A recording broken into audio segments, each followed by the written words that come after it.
देख सकते हो डूंगरी बांध के विरोध में आज महापंचायत खुशहालीपुरा के अंदर हज़ारों की तादाद में लोग मौजूद हैं और डूंगरी बांध का विरोध कर रहे हैं, जिसका विरोध करना हकीकतन जायज़ है।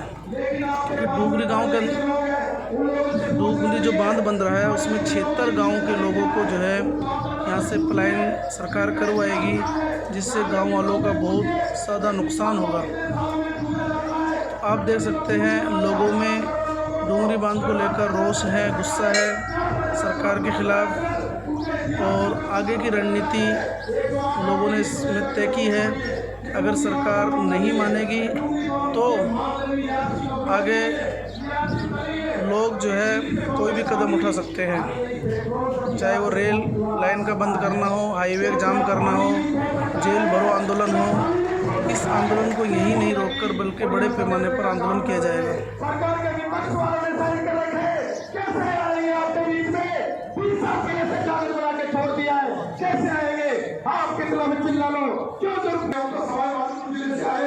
हम तो यही कहना चाहते हैं, गाँव के लोगों से यही विश्वास दिलाना चाहते हैं कि भाई आज आप पे पढ़िए, हम आपके साथ में, हम राजनीति में आदमी नहीं है। हम फिर भी कहना चाहते हैं, भरोसा यह है कि सरपंच आपके पास में लेटर पेपर जारी करिए, विरोध जारी करिए। सबसे पहले ग्राम सभा की मीटिंग में कागजों में बनाएंगे, कागजों में आपको बनाना होगा और ग्राम सभा की मीटिंग में तय करें कि विरोध क्या है, उसके लेटर को साझी करें। साथ ही सभी समाज के लोग बैठे हुए, हमारे समाज के लोग बैठे हुए, सरपंच पहली सभा ग्राम सभा आजादी के बाद में हजारों लोगों ने आजाद किया भारत को, उसी ग्राम सभा से ये तय करे कि हमारा विरोध है, हम किसी प्रकार से नहीं करना चाहिए। उससे दुगनी संख्या बाहर लोगों की मौजूद है। ये आप तमाम लोगों का उत्साह है और हमें खुशी हो रही है कि जिन बातों को हम बरसों से लिख रहे थे और यहाँ के लोग चुपचाप सुनते थे और सोचते थे कि हमारे साथ ऐसा नहीं होगा और कभी हमें ऐसी लड़ाई लड़ने की नौबत नहीं आएगी, लेकिन जब ऐसी नौबत आई तो हमारे युवा साथी, हमारे बुजुर्ग और हमारी माताएं और बहनें इस लड़ाई को मजबूती से लड़ रही है। ये चीज़ जानकर बहुत खुशी होती है और बहुत गर्व महसूस होता है। लेकिन साथियों, मैंने पूर्व वक्ताओं को सुना, पिछली 2 मीटिंगों में मैं आना चाहता था।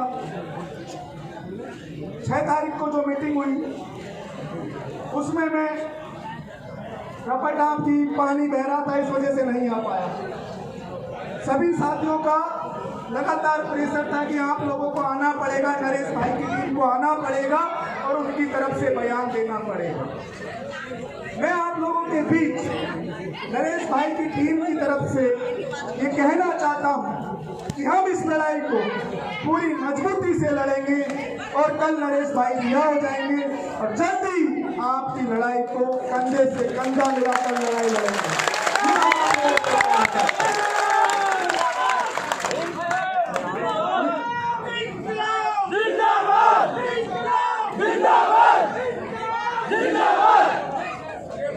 इसके बाद मान सिंह ने यह विकेट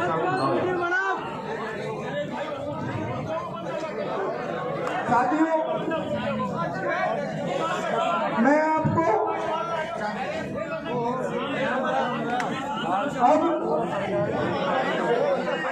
देखिए पूर्व की चीजें आपके वक्ताओं ने बता दी, पूर्व वक्ताओं ने बता दी होगी कि कैसे क्या होगा, कैसे विस्थापन होगा, तमाम चीजें। लेकिन मैं आपको 2 चीज कहना चाहता हूँ। आज जो लोग चुप हैं, मैं 52 मानता हूँ। हमारे लोग, कल मैंने डाला कि मैं यहाँ जाऊँगा खुशहाल सिंह बाबा की धरती पर और हम डूंगरी बांध का विरोध करते हैं, तो हमारे लोग बोल रहे हैं कि यार आप हमको तो पानी में लगाओ। तो मैंने कही ये 13 जिला की जनता ने भी पहला यह सोची थी, जब बीसलपुर बांध बन रहा, इनका घर उजड़ रहा, तो यार उनका उजड़वा तो उजड़वा दो, आपने क्या काम है। जब आप नंबर आया तो आप लड़ाई लड़ने के लिए आप खुद आ गया। कल को आप विस्थापित हो जाएगा, अगला नंबर हमारा मोरा सागर बांध है और दूसरा बांध है, चलो इनको और बढ़ाओ तो हमारा नंबर आएगा। ये बात है, हम लोग हमेशा चुप रहे इस देश के अंदर, जहाँ जहाँ भी विस्थापन हुआ। बीसलपुर के अंदर बीसलपुर की पूरी जमीन गुर्जर समुदाय के लोगों की, लेकिन विचारों को आज भी जाके देखिए। उनियारा से नरेश भाई ने चुनाव लड़ा तो हमारा एक ही मुद्दा था कि जो बांध जिस जमीन पर है उस लोगों को पानी नहीं मिल रहा है, जबकि उस जिस बांध के जमीन का कोई लेना देना नहीं है जयपुर की जनता का, जयपुर के उद्योगपतियों का। उन तमाम उद्योगपतियों को पानी मिल रहा था, ना कि जिन लोगों ने अपनी जमीनें दी, जिनके लिए योजना बनी, उनको आज तक पानी नहीं मिला। यही चीज माहिंडे बांसवाड़ा के अंदर है। पूरे आदिवासी भील आदिवासियों को विस्थापित कर दिया सरकारों ने। आज गुजरात में मजदूर बनकर काम कर रहे हैं और वो पूरा पानी कहाँ जा रहा है आपको पता होना चाहिए। वो पूरा पानी गुजरात के जितने भी अडानी अंबानी दूसरे उद्योगपति ना, इनकी इंडस्ट्रीज में काम आ रहा है साहब।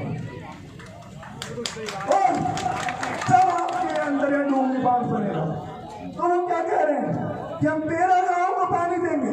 अरे साहब, हमने तुमसे चंबल को पानी मांगो, बनास को पानी हमको कौन चाहिए? पानी चाहिए, हमें चंबल का पानी चाहिए। और जब तुम्हें चंबल का पानी हमारे खेतों में पहुंचाने की इतनी जल्दी पड़ी है, तो एक काम करो ना, छोटे छोटे बांध बना दो, छोटे छोटे बांध बना दो। ऐसा विकास करो जिससे ना तो किसी को विस्थापित होना पड़े, ना किसी का घर उजड़े, ना किसी का घर टूटे, और हर घर को पानी मिले, हर जमीन को पानी मिले। ऐसी नीति बनाओ, ना कि ऐसी नीति बनाओ कि आप 76 गाँवों को उजाड़ रहे हो और 3, 4 जिलों 5 जिलों की जनता खुश कर लो और बाकी उद्योगपतियों को तुम पानी दे दो। ऐसी नीति नहीं चलेगी साहब।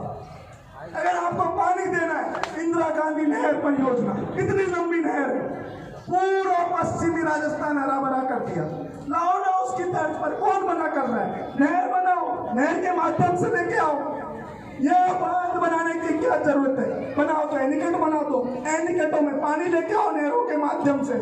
लेकिन ये क्या, जब हमने ये आरसीपी की मांग करी तो हमारे लोगों ने सोचा था कि हमें पानी मिलेगा। हमने ये थोड़ी सोचा था कि ये लोग हमें घरों से बेदखल कर देंगे और यहाँ पर दूसरे लोगों के लिए पानी की व्यवस्था करेंगे। ये हमने नहीं सोचा था। आज पैसा आपके 2 मिनट लूंगा साहब। आपका ये रणथंभौर जंगल, रणथंभौर के अंदर हमारे गुर्जर भाइयों और मीणा भाइयों के गांव उजड़े और उनको जो मुआवजे के नाम पर जो जमीनें दी गई थी, आज किसी को पता है कि वो कौन से गांव में रह रहे हैं, किस जगह रह रहे हैं? नहीं पता होगा। जो सरकारी हॉस्पिटल है उसके पीछे उन्हें जमीनें और कोई छोटे मोटे मकान आवंटित किए गए थे। जो लोग अपनी जमीन पर स्वाभिमानी होकर किसी का गुलाम नहीं था, अपने खेत में खेती करता था, अपने बच्चों के लिए अन्न बोता था, वो आज सड़क पर मजदूर बन के रह गया। दूसरों के आके जाके भीख मांग रहा है, साहब 200 रुपए में काम दे दो, 300 रुपए में काम दे दो। क्या नौकर बनना पसंद करोगे? क्या मजदूर बनना पसंद करोगे? क्या भीख मांगना पसंद करोगे? कहोगे भीख मांगोगे? क्यों नहीं मांगोगे? नहीं मांगोगे? बांध चाहिए? नहीं चाहिए? और ये लड़ाई हमें पूरी ताकत से लड़नी पड़ेगी। और अंत में एक और बात मैं दोबारा कह रहा हूँ, जो मैसेज यहाँ के युवा साथी लगातार डिमांड करते हैं कि नरेश भाई का इस पे क्या स्टैंड है, नरेश भाई की टीम का क्या स्टैंड है, तो मैं इतनी हजारों की जनता के बीच कह रहा हूँ कि हम इस लड़ाई में आपके साथ हैं और लड़ेंगे। धन्यवाद। जिसमें आपने खून पसीना मजदूरी करके जो घर बनाया, वो मकान बनाया, अगर आप चाहते हो तो अपने जीवन को दांव पर लगाकर यह लड़ाई लड़नी होगी। और मैं तो आप सभी से निवेदन करना चाहूंगा कि अगर कोई भी डोंगरी बांध बनाने के उद्देश्य से सरकार का, कोई शासन का, प्रशासन का कोई नुमाइंदा हमारे इस 76 गांव के अंदर उड़ भी जाए, भीतर प्रवेश कर जाए, तो उसको पेड़ के बांध के उसकी ऐसी धुलाई करो कि सरकार तक ये मैसेज चल जाएगा। इसी दुनिया में किसी भी चीज को हासिल करने के लिए आदमी को छोटे मोटे धमाके की शुरुआत में कर देना चाहिए। अगर आप ऐसे सोचेंगे कि हम आगे चल के लड़ाई लड़ेंगे, अभी मैं किसी गांव में घुसा और गुस्से मेरी पिटाई कर गाली, तो मैं दोबारा सोचूंगा यार ये गांव बदमाश है, इसमें नहीं घुसूंगा। और हमको हमारे बाप दादाओं ने खून पसीने की कमाई से बजरी की तगोरियां धो धो के हमारे लिए मकान बनाए हैं। एक गरीब किसान परिवार का आदमी के लिए एक मकान बनाने के लिए कई पीढ़ियां गुजर जाती है। अपने आप विचार करिए कि हमारी कौन सी पीढ़ी में जाकर हम पहले छान छपरों में रहते थे, 20वीं पीढ़ी में आके हमारे मकान बने हैं। तो आप लगाओ अंदाजा आपसे क्या बीतेगी। मैं आपसे ये वादा कर सकता हूँ कि गलती से अगर आपने सोच लिया, अपने आप को कमजोर समझ लिया, अगर आप विस्थापित हो गए तो आप कटोरा लेके भीख मांगेंगे भीख। आपकी कोई नहीं तो कोई आपके बच्चों की शादी करेगा, कोई बिल्कुल नहीं रहेगा। ये मैं भाई हमारी बच्चियों को क्यों देंगे? जब आपके हमारे बता दिए, बच्चे बता दिए तो कोई भी शादी ब्याह नहीं होंगे। आप सभी साथियों से निवेदन है कि दुनिया में कोई भी लड़ाई लड़ी जाती है, और मैं ये निवेदन वापिस आपसे करना चाहूंगा कि दुनिया में कोई भी लड़ाई ऐसी लड़ाई नहीं है जिसको जीती नहीं जा सकती। अगर लड़ने वाले वीर योद्धा हो, उनकी हिम्मत हो, तो हम कोई सी भी लड़ाई को जीत सकते हैं। आप सभी साथियों से पुनः निवेदन करूंगा कि हम सब एकजुट रहे, और जो भी डूंगरी बांध के खिलाफ कोई भी काम करे, कोई व्यक्ति हो हमारा या कोई सरकार का नुमाइंदा, उसका जरूर इलाज करे। धन्यवाद। टूर्नामेंट हो गए, दूर दराज से पधारे हुए हमारे बुजुर्गों, नौजवान साथियों, माताओं, बहनों, सबके इस टूर्नामेंट हो गए। आज हमारे विधानसभा क्षेत्र सपोटा से और सवाई माधोपुर से 76 गांव विस्थापन होने को जा रहे हैं। तो इस क्षेत्र के अंदर हम जीकर क्या करेंगे? मेरा निवेदन यह है कि हम सबसे पहले हमारी सरकार को ज्ञापन देंगे, हमारे एडीएम साहब को ज्ञापन देंगे, उसके बाद में हमारे कलेक्टर साहब को ज्ञापन देंगे, उसके बाद में हमारे मुख्यमंत्री सीएम साहब को मतलब ज्ञापन देंगे, और सरकार को चेतावनी देकर के उसके बाद में हम संघर्ष करेंगे। जैसे हमारा देश को आजाद करने के लिए श्री महात्मा गांधी ने, पंडित जवाहरलाल नेहरू ने, सबने मतलब आजादी दिलाई, उसी तरह से संघर्ष करने को हम तैयार है। और सर्व समाज के साथ में, चाहे हमको लहर उपानी पड़ जाए आखिरी में, चाहे हमको तोड़ फैलानी पड़ जाए, चाहे हमको मतलब कुर्बानी देनी पड़ जाए, हमारी जान की कुर्बानी देनी पड़ जाए, हम कदम नहीं हटाएंगे। और हमारे जितने क्षेत्र के गांव हैं उनको दिक्कत नहीं आने देंगे। हम उनके साथ में मरने जीने को तैयार है, सबके साथ में। बहुत बहुत धन्यवाद। अभिनंदन करता हूँ, वंदन करता हूँ और नमन करता हूँ। सबसे पहले मैं एक नारा लगाऊंगा, डूंगरी बांध परियोजना रद्द करो। आप बोलोगे रद्द करो, और इतनी जोर से बोलोगे कि यह आवाज जयपुर के विधानसभा से टकराकर लोकसभा संसद तक पहुंच जाए। डूंगरी बांध परियोजना, डूंगरी बांध परियोजना, डूंगरी बांध परियोजना। साथियों, हक अधिकार की लड़ाई में निमंत्रण नहीं भेजे जाते हैं। जिनका जमीर जिंदा होता है वो स्वयं खुद चले जाते हैं। तो साथियों, ये लड़ाई हाड़ौती, भुरपाड़ी, डूंगरी की नहीं है, 76 गांव की नहीं है, ये लड़ाई पूरे पूर्वी राजस्थान की है। ये विकास नहीं है, ये विनाश है। और ये धरती हमारे बाप दादों की है, हमारे पुरखों की है, ये पुश्तैनी है, और इसे हमें कोई नहीं छीन सकता। जब तक हमारे शरीर में सांस रहेगी, ये प्रण करके रहोगे। ये लोकतंत्र है, ये राजतंत्र नहीं है, ये जनतंत्र है, और जनतंत्र की आवाज को कोई नहीं दबा सकता। पर शर्त है, हमें संगठित रहना होगा। और मेरा ये कहना है कि सत्ता पक्ष और विपक्ष दोनों को, सत्ता पक्ष को एक जो डूंगरी बांध निर्माण का जो चल रहा है उसको रद्द करवाना होगा, और विपक्ष के नुमाइंदों से उसको मुद्दा बनाना होगा, और संसद में उठाना होगा, और विधानसभा में उठाना होगा।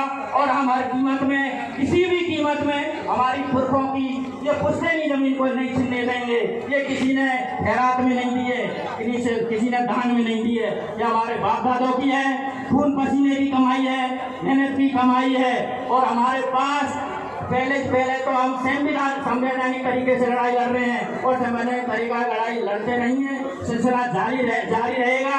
अगर संवैधानिक तरीके से नहीं मानेंगे तब हमारे युवा क्रांतिकारियों की जरूरत पड़ेगी और युवा क्रांतिकारी जिस दिन मैदान में आएंगे तो कोई भी सरकार की औकात नहीं है जो हमारे इस पुरखों की जमीन को यहाँ से छीन सके। तो हमारी ये लड़ाई 76 गांवों की नहीं है, पूरे पूर्वी राजस्थान की लड़ाई है और हम सब साथ में है। मैं समय का अभाव है, इतना कहकर मैं अपनी वाणी को विराम देता हूँ। एक बात और कहता हूँ लास्ट में, इस सांसों का रुक जाना ही मौत नहीं है। वो भी व्यक्ति मरा हुआ है जो अपने हक अधिकार को खामोशी से देखता रहता है। जय भीम, जय जोहार, जय आदिवासी। बहुत बहुत धन्यवाद। जान करो साहब पावन धरा को नमन, क्योंकि ये पावन धरा एक क्रांति के रूप में दर्ज की जाएगी आने वाले समय में।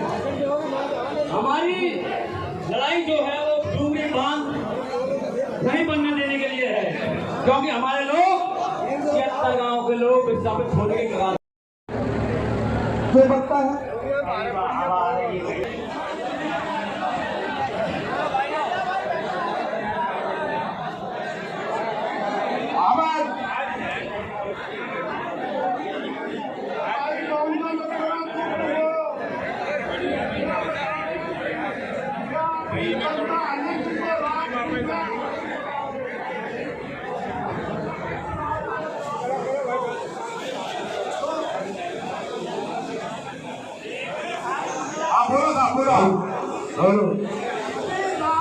हेलो माँ को गलत है और आपने तो यही बैंक में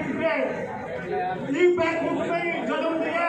कम से कम 1000 वर्ष होगी, 5-5, 10-10 हजार वर्ष होगी गाँव में पीछा। तो मैं तो ये हाथ जोड़ रहा हूँ सुनने होते हैं कोई बात को हम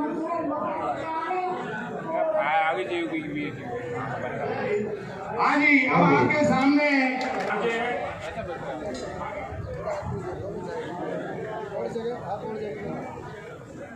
हमारे गांव का अभी तक तो नाम आया नहीं, मगर नाम आएगा, आज नहीं कल आएगा।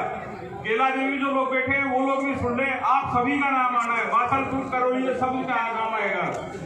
हम और हमारी राष्ट्रीय राजपूत कंडीशनर आप लोगों के साथ में तन मन धन हर तरीके से है। सरकार का जो भी डंका हिलाना होगा, कुछ भी करना होगा, हम आपके साथ में है। आप सभी के साथ में हाथ जोड़ के प्रणाम सभी को। रघुवीर सिंह जी, बहुत बहुत धन्यवाद करें रघुवीर सिंह जी। सभी साथी एक बार बरसात हो रही है, इंद्र भगवान की हमारे ऊपर कृपा है। बोलो सर्व समाज की, बोलो सर्व समाज की। आदरणीय पंच पटेलों, मेरे प्रिय युवा साथियों और मेरी माता बहनों, आज आपने दिखा दिया कि इस बरसात के मौसम में भी आप क्रांति लाकर रहोगे। ये ऐतिहासिक मीटिंग दिल्ली और जयपुर तक की गूंज करेगी। ये मीटिंग हजारों की संख्या में, लाखों की संख्या में आप यहाँ पधारे हो। मैं आपको बहुत तहे दिल से धन्यवाद देना चाहता हूँ। लेकिन ये मीटिंग जो यहाँ की जनता आई है, इसके पीछे सैकड़ों युवा साथियों की मेहनत है, जो दिन प्रतिदिन रात दिन इस मेहनत को सफल बनाने के लिए लगे हुए हैं। यह मंच पे सलाह देने वाले लोग बहुत आएंगे, वो आ जाएंगे फिर कल चले जाएंगे, लेकिन जो युवा साथी इस पूरी मेहनत में लगे हुए हैं और कमेटी के जो साथी लगे हुए हैं, उनके अथक प्रयासों से ये मीटिंग सफल हो रही है। मैं उनको बहुत तहे दिल से धन्यवाद देना चाहता हूँ। मेरे भाई लोगों, जो लोग पिछले 5 दिन से 3-3 घंटे रात को सो रहे हैं, कैसे इस मीटिंग के लिए जनता के घर घर जाकर अपनी आवाज को बुलंद कर रहे हैं। मैं उम्मीद करूंगा कि आने वाले समय में किसी भी स्थिति में सरकार या बांध का निर्माण नहीं करेगी। इतना आश्वस्त हो जाओ आप मेरे भाइयों। ये बांध के बनने से मैं छोटे छोटे नुकसान बता देता हूँ आपको। पहला नुकसान क्या होगा, आपके जो गांव में जो आबादी की जमीन होती है, उसमें जो ग्राम पंचायत का अधिकार होता है, अगर किसी गांव में 1000 घर है तो वहां पर ज्यादा से ज्यादा 100-200 लोगों के पास पट्टे होंगे जमीन के, 800 लोगों के पास जमीन या घर के पट्टे नहीं होंगे। सरकार की तरफ से उनको कोई मुआवजा नहीं मिलेगा मेरे भाइयों, बिल्कुल भी। दूसरी बात, सरकार जो इनका किसानों के पीछे जिन्होंने अपनी जमीन पर केसीसी ले रखी है, लोन ले रखा है, गाड़ियों पे लोन ले रखा है, भैंसों पे लोन ले रखा है, गायों पे लोन ले रखा है, सरकार जब अगर कंपनसेशन देने की बात करेगी तो आपको जेब से देकर यहाँ से निकलना पड़ेगा मेरे भाइयों, मैं आपको आश्वस्त कर देता हूँ। तीसरी बात, ज्यादातर ग्रामीण परिवेश के लोग हैं यहाँ पे और अपनी खेती आजीविका चलाने के लिए प्रत्येक गांव में 100-200 500 चरागाह बंजर भूमि पर अपनी किसानी करके अपनी आजीविका चला रहे। जब कंपनसेशन की बात आएगी तो जमीन पे सरकार का अधिकार होगा, आपका कोई अधिकार नहीं होगा मेरे भाई लोगों। मैं आपको आश्वस्त कर देता हूँ, जो लोग आज वो प्रत्यारोप करते हैं कि यहाँ पे आके दो नवीन कलर का राजनीति कर रहे हैं, मैं आज ही अपने घर चले जाऊंगा अगर आप हाथ ऊंचे खड़े करके दे दो कि मैं यहाँ पे राजनीति कर रहा हूँ मेरे भाई लोगों।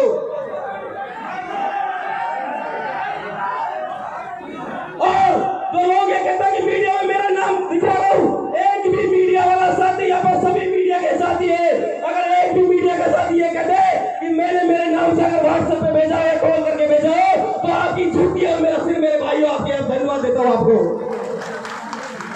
बातें कहना बहुत आसान है लेकिन क्रांति करना बहुत आसान नहीं है। सब साथियों का, मैं उन तमाम साथियों का धन्यवाद देता हूँ जो इस मीटिंग में पधारे। जय हिंद, जय भारत। बहुत बहुत धन्यवाद भाई साहब। जिंदाबाद।